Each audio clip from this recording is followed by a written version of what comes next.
In this video, I will show you exactly how to bring an image to the front of your workspace in CorelDRAW using simple methods that will streamline your design process.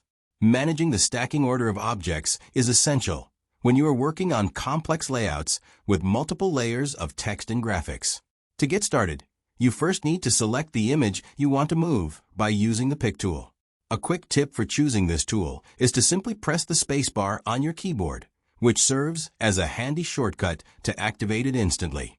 Once your image is selected, you can use several keyboard combinations to change its position. If you want to move your image to the absolute top of the stack, you should press the Control and Home keys simultaneously. On some keyboard layouts, you might need to use the Shift and Page Up keys instead to achieve the same result. This action will immediately jump your selected image past every single object, text layer, and shape on the current page, placing it at the very top. However, there are times when you only want to move an object forward by a small amount.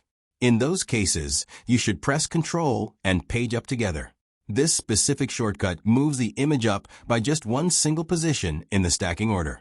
This is incredibly useful if you only want the image to clear a background or a specific shape while still remaining behind a different text layer or graphic element. By using these simple shortcuts, you can quickly organize your design elements without having to manually open menus. Mastering these layers will give you much more control over your creative workflow in CorelDRAW. These small tips save a huge amount of time in the long run.